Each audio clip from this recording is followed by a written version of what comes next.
I'm pretty good at social distancing because I've always stay away from people. We're keeping socially distant, 6 feet apart. I truly believe that creativity is a skill. Artistry, maybe not so much. I Right. think Yeah, there's a difference there. Yeah. I could work as hard as I want at being a dancer. I ain't no dancer. I have an improv show called Comedy Sports. I do some stand up. I have a show called Oddville. Actually, it's being rebranded as Happyville. And that is a theatrical show that tours around the country.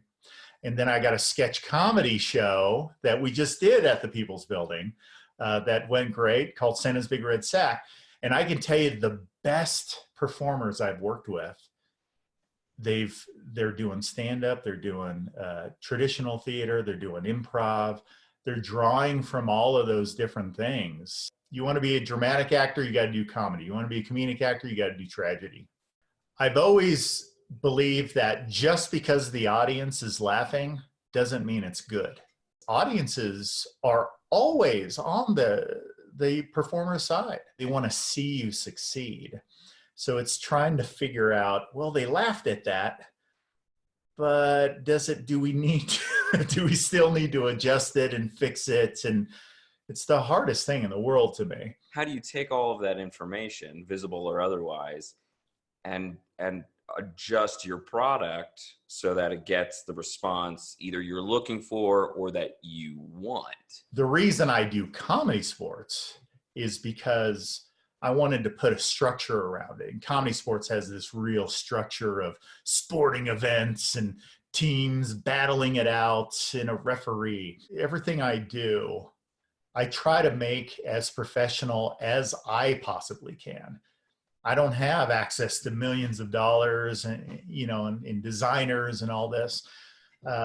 Fine. That's just my box. It's sort of like improv. Here's your suggestion. I don't think improv has to be done in a back room, in a dark whatever with some folding chairs. And I don't think it has to be that way. I think it can be this big, produced, fun, silly thing. You can pack tons of laughter into a sketch comedy show. You can't do that into a comedic theatrical performance because you got to take the audience on a ride. And then Happyville, which is a full show meant to go in theaters, it started off as kind of bits that you might do in a stand-up club. I liked Laurel and Hardy's physical comedy. You don't see as much of that anymore, but I never studied it much. And that was a problem. Once the decision was made, that's like, I'm not going to talk. Now I found a real hole in my talent pool, of it's like, there's a guy in Colorado Springs. He runs the Millabo Art Theater. His name's Jim Jackson. And he worked with me a bit on just some basic techniques on that kind of physical comedy that I just never had, really. I feel like I pick projects just because I don't know how to do something. That's the actor way. Can you ride a horse? Oh, yeah, I grew up riding horses. Never ridden a horse. I used to do some more corporate stuff, like just me.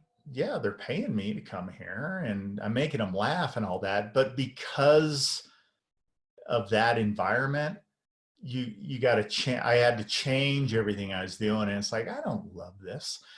And my relationship to the thing I create really matters to me. I have to care about the thing I'm creating. I want to see it from the idea all the way through to the end.